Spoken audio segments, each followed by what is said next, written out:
네, 이번 시간에는 안젤리나 졸리의 이야기를 하겠습니다. 아마 많은 사람들이 이 이야기는 알고 있을 것 같은데요. 제가 좀 더 백그라운드를 좀 설명을 드리겠습니다. 안젤리나 졸리가 2015년도로 제가 기억하는데요. 그 당시에 거의 모든 타임지 뉴스위크에 일면에 나왔어요. 무슨 일이 있었냐면 여자 배우인데 유방을 절제했다는 거예요. 많은 사람들이 암이 걸렸나 했는데 그게 아니고 브라카라고 하는 유전자 검사를 했는데 거기서 변이를 발견하고서 아마 충분한 숙고와 충분한 어떤 상의 끝에 유방을 절제한 거예요.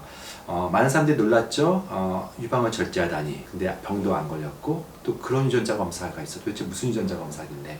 자, 브라카라는 유전자 검사고요. 브라카라고 하는 대표적인 암을 억제하는 그 유전자의 변이가 있어서 암을 억제하는 기능이 안 되기 때문에 무려 유방암에 걸릴 확률이 70 내지 80% 정도의 확률인 거예요. 70 내지 80%라는 확률이 어떤 의미인가요? 누구에게는 무시할 수 있는 수치라고 여전히 말할 수 있지만 마치 이번 주 주말에 비가 올 확률이 70 내지 80%.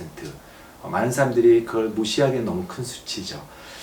어떤 사람들은 그냥 검진만 자주 하면 되는 거지 이렇게 말할 수도 있어요. 그런 안젤리나 졸리에게는 또 하나의 그런 백그라운드가 있었는데, 즉 엄마 그리고 이모가 각각 유방암과 난소암으로 죽었기 때문에 자신도 그것 때문에 되게 고통스러웠던 경험이 있어서 자신의 자녀한테는 그렇게 물려줄 수 없다. 또 암에 걸리고 나서 유방을 절제하면은 여자 배우로서 예쁘게 유방을 보존할 수 없다는 그 두려움도 있을 수 있겠죠. 이처럼 병이 일어나지 않았는데 미리 유전자 검사를 통해서 유방을 절제하는 이런 것을 안젤리나 효과라고 합니다. 그 이후에 실제로 우리나라에서도 이런 예방자 전절제술이라고 하는 유방을 제거하는 수술이 굉장히 급증하고 있는 것도 사실이에요. 투머치일까요? 누구에게는 이게 좀 너무 과도하다, 어떤 그렇게까지 할 필요가 있는데, 말씀드렸던 것처럼 개인의 경험, 무엇보다 유전적인 확률이라고 하는 부분들이 많은 사람들한테 각인이 되었던 그런 사건이에요. 그러나 다만 여기서 말했던 그 브라카 유전자 또 유방암 중에서 유전성 암이라는 것은 굉장히 드문 현상입니다.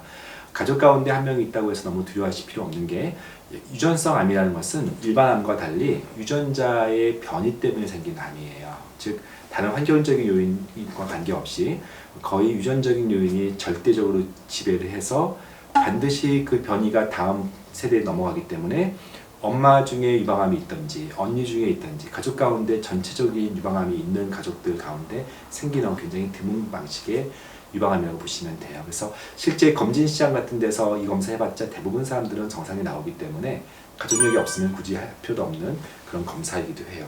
그러나 어떤 가족에게는 유방암이나 대장암이나 특정 암들이 계속 전수가 되는 경우, 그런 경우 저희가 유전성 암이라고 합니다. 앞서 진투미 플러스라고 하는 이런 검사들은 그런 유전성 암을 보려는 것이 아니라 일반적인 암, 일반적인 치매 같은 부분들의 유전적인 어떤 효과를 보려고 하는 부분들이고, 이렇게 유전성 암이 있는지 없는지, 내가 가족 가운데 특정 암들이 너무 많은데 그런 검사는 진투미 플러스 같은 그런 일반 검사가 아니라 유전성 암을 검사하는 리스크 케어 포커스 같은 그런 검사들이 그런 방식입니다.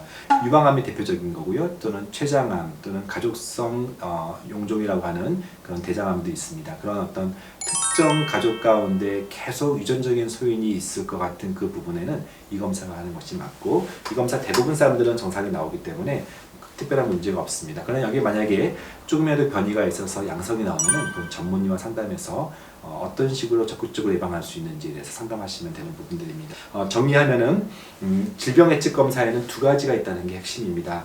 앞서 말씀드렸던 진투미 플러스라는 것은 그 유전성 암이 아니고 유전과 또 환경을, 또 유전 중에서도 여러 유전자가 같이 합쳐서 이렇게 많은 원인들이 다 방식적으로 합쳐서서 질병에 영향을 주는 검사, 그것을 진투미 플러스 같은 데서 일반적으로 하는 검사를 말씀드렸고, 이런 안젤리나 졸리에서 하는 어떤 특정 유전자가 강력하게 영향을 주는 경우는 또 생각보다는 많지 않고요. 그런 것은 어떤 가족성 암이 있을 때, 가족력 가운데 반드시 암이 여러 개 있을 때 하는 검사라고. 그 두 가지를 분리하지 않으면 마치 7, 80%의 비가 올 확률처럼 유전자 검사를 두렵게 여길 수가 있고요. 그렇기 때문에 분리하는 것이 맞고 그렇게 이해하시면 좋겠습니다. 다음 시간부터는 이제 치매, 그다음에 또 다시 암 또는 어떤 뇌혈관 질환, 심장 질환들을 어떻게 실제 결과지를 가지고 해석할지에 대해서 말씀드리겠습니다. 안녕히 계십시오.